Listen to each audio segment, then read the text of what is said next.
बंधन, जादू टोना, तंत्र मंत्र, ये सारे बंधन में जो आप जकड़े हैं आप, तो परमेश्वर चाहता है कि जो अभी मैं आपको बताने चाहता हूं, जब ये सुनोगे तो हमेशा के लिए इससे आप आजाद हो जाओगे। हालेलुया। और खुद आप उन सारे चीजों का सामना करोगे और आपको जीवन में ज्यादा संघर्ष करने की आवश्यकता नहीं पड़ेगी। आपका समय 1 घंटा 2 घंटा, लेकिन ये आपका जो समय है, आप जो दे रहे हैं यहां पर, ये आपका समय आपके लिए बहुत सालों तक आपके जीवन में एक आशीष का कारण बन जाएगा। Hallelujah, hallelujah, praise the Lord. क्या आप लोग तैयार हैं? आइए, प्रेरित के काम आपको पता है वचन, लेकिन ध्यान दीजिए, जो वचन आप लोगों को पता है, पवित्र आत्मा उसी वचन के द्वारा मुझसे बातें कर रहा है। बहुत सारे लोग आज चाहते हैं कि अपने जीवन में वो आगे बढ़े, कुछ करे।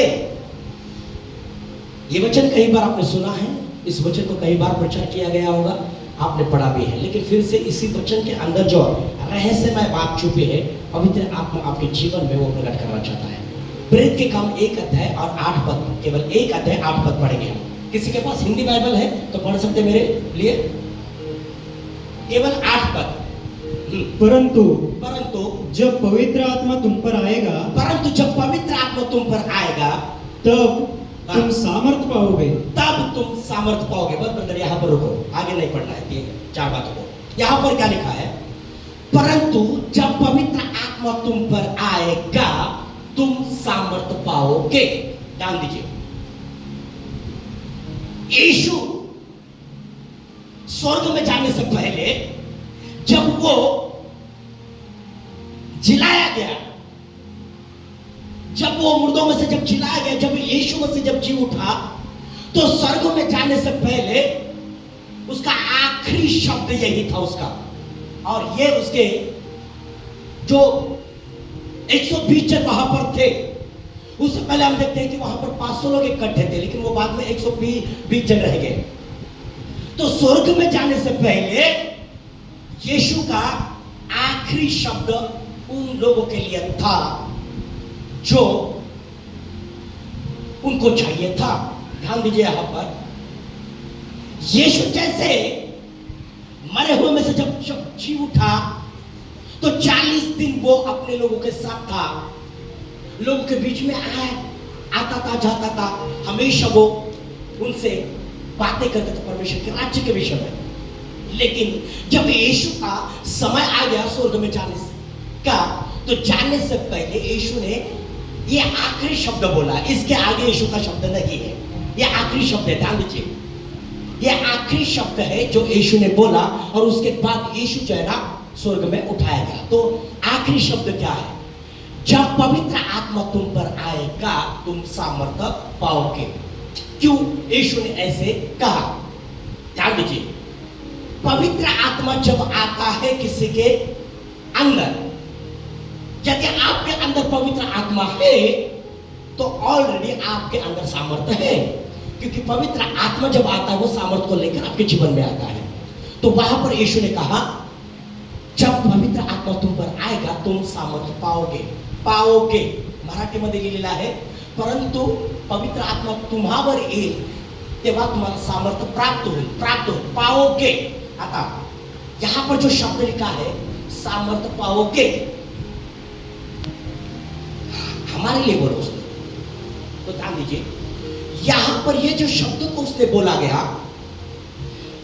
जब यीशु अपने जो चेले थे उनके साथ में बात कर रहा था, तो उसके जो चेले हैं 6 वचन और 7 वचन में 2 शब्द को मैं आपको बताना चाहता हूं। बहुत सारे लोग कलीसिया में जो लोग हैं, विश्वासी लोग, मसीह लोग, जो अपने दिमाग से काम करते हैं, अपनी इच्छा से काम करते हैं और अपने ही इच्छा के अनुसार सब करते हैं, उसके लिए वो अपने जीवन में सफलता नहीं पाते हैं, उनके जीवन में आशीष नहीं आते हैं। लेकिन यहां पर 2 बातें मैं आपको बताना चाहता हूं। नंबर 1, 6 पद में उसके जो चेले हैं वो यीशु से बात कर रहे हैं। अब वो कहते हैं, प्रभु क्या तू इसी समय इजराइल का राज्य फिर से तो फिरा देगा? तो मराठी मध्ये बोलत आहे की, हे प्रभू, का तू इस्रायलचं राज्य ह्यावेळेस स्थापना करणार आहेस. तर थोडंसं आपण हे ना हिंदीमध्ये ह्याला वाचू. ये हिंदी में पढ़े ब्रदर से 6 पद पढ़ो. आता उन्होंने इकट्ठे होकर उससे पूछा, हे प्रभु, क्या तू इसी समय इज़राइल को राज्य फिर देगा? इस्राएल के राज्य को फेर देगा? उसने उनसे कहा, उन समयों या कालों को जानना जिनको पिता ने अपने ही अधिकार में रखा है, तुम्हारा काम नहीं. है. ध्यान दीजिए, यहाँ पर 6 पद में ये जो उसके जो चेले थे वो यीशु से ये बात पूछ रहे थे, जानना चाहते थे क्या तू इसी काल यानी ये समय तू इजराइल का राज्य फिर से फिरा देगा? यानी वो चाहते थे एक अगल बगल के राज्य में जैसे राजा थे उनका राज्य था. तो यीशु जब वो मृतों में से जब जिलाया गया, जब पुनरुत्थान हुआ, तो इन्हें लगा कि यीशु भी अभी इजराइल का राज्य स्थापित करेगा, फिरा देगा. यीशु ने उनसे कहा, जो काल और समय पिता ने अपने पास रखा है ये जानना तुम्हारे बस का नहीं है. देखो, समय और काल 2 शब्द आया वहां. क्या शब्द आया है? समय और काल. यीशु कहता है पिता ने अपने पास रखा है उसे, और ये जानना तुम्हारे बस का नहीं है. ध्यान दीजिए, वो जानना चाहते थे कि समय और काल, कि यही वो समय है जो अपने राज्य को तो फिरा देगा. तो यीशु ने कहा ये पिता के अधीन है. तो ये इसके जो चेले थे अपने मन को, दिमाग को इस्तेमाल करके वो जानना चाहते थे राज्य के विषय में. लेकिन यीशु ने कहा वो समय और काल पिता के अधीन है. आपके लिए भी जो समय और काल है वो पिता के अधीन है.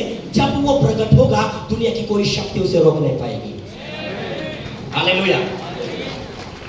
जब तक वो समय नहीं आता है, जब तक वो काल नहीं है, तब तक आप अपने दिमाग को इस्तेमाल करके करने के लिए प्रयास मत करो, इंतजार करो. हालेलुया. बहुत सारे लोग प्रयास करते हैं समय से पहले ही कूदते, बहुत सारे सेवक में उतरने के लिए प्रयास करते हैं. थोड़ा सा अभिषेक आ गया, थोड़ा सा ज्ञान आ गया, समय से पहले कूद पड़ते हैं और गड्ढे में जाकर गिर जाते हैं.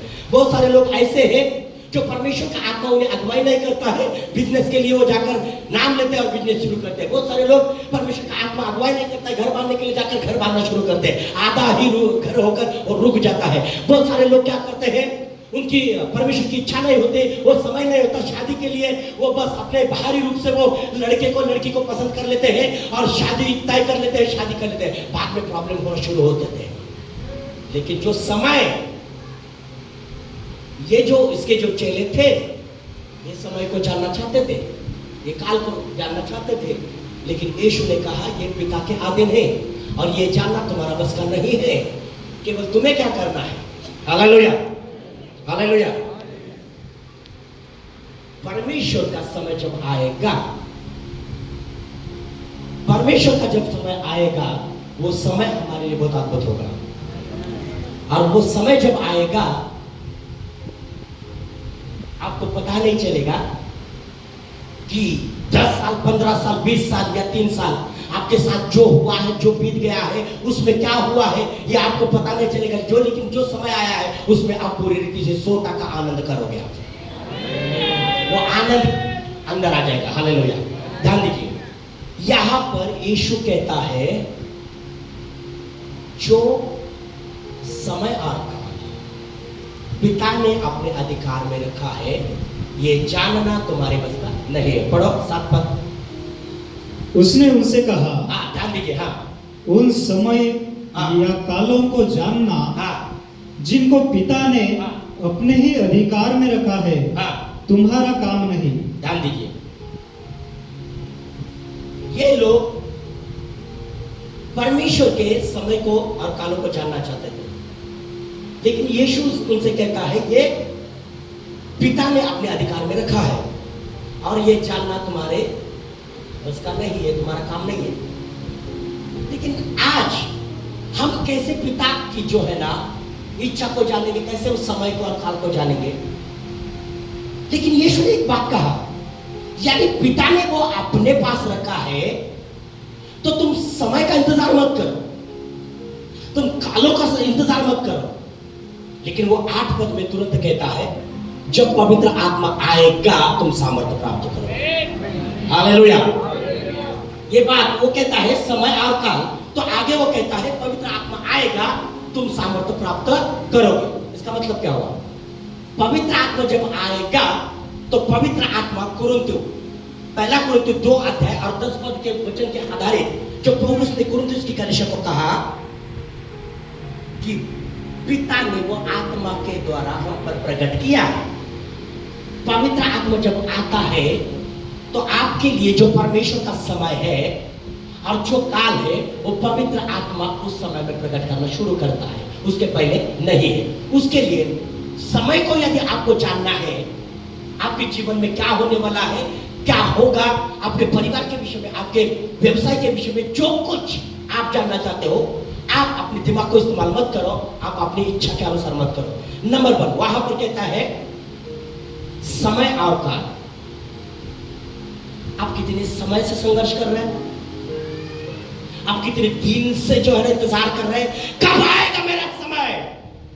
मैं इतना प्रार्थना कर रहा हूं, मैं इतना प्रार्थना कर रहा हूं, मैं बाइबल पढ़ रहा हूं, मैं उपवास कर रहा हूं, मैं दशवान दे रहा हूं, मैं सब कुछ कर रहा हूं, लेकिन समय कब आएगा? मुझे आगे बढ़ना है, मुझे चंगाई चाहिए, मुझे छुटकारा चाहिए, मुझे इसमें से निकालना है, कब आएगा? कई लोग हमें तसल्ली देते हैं, आश्वासन देते, हो जाएगा, चिंता मत करो, लेकिन वो दिमाग की बात बोलते हैं, वो आत्मा की बात नहीं है। लेकिन जब यीशु ने कहा पिता के पास जो है, यदि उसको जानना चाहते हो, पिता के पास है, यदि उसको जानना चाहते हो, तो सबसे पहले तुम्हारे ऊपर पवित्र आत्मा आना जरूरी है। Hallelujah, praise the Lord. 7 और 8 पद फिर से पढ़ो, ध्यान दीजिए। उसने उनसे कहा, उन समयों या कालों को जानना जिनको पिता ने अपने ही अधिकार में रखा है तुम्हारा काम नहीं, परंतु जब पवित्र आत्मा तुम पर आएगा तब तुम सामर्थ पाओगे। हालेलुया। तो सबसे पहले यहाँ पर वो कहता है जो समय और काल जब पिता ने अपने अधिकार में रखा है, जानना तुम्हारा बस का नहीं है, लेकिन पवित्र आत्मा आएगा तो सबसे पहले वो क्या करेगा? पहला कुरिन्थियों 2 अध्याय 10 पद पढ़ो, क्या लिखा है? पढ़ो, जल्दी से पढ़ो, हम आगे बढ़ेंगे। बहुत कुछ मैं आपको बताना चाहता हूं। पढ़िए ब्रदर। परंतु परमेश्वर ने उनको अपने आत्मा के द्वारा हम पर प्रकट किया है, क्योंकि आत्मा सब बातें वरन परमेश्वर की गूढ़ बातें भी जांचता है। परमेश्वर के गूढ़ बातों को भी जानता। कौन जांचता है? आत्मा। सब जन बोला आत्मा। समझ रहे हैं आप लोग? पवित्र आत्मा आएगा तो 2 काम आपके जीवन में होगा। नंबर 1, पवित्र आत्मा का पहला काम क्या है?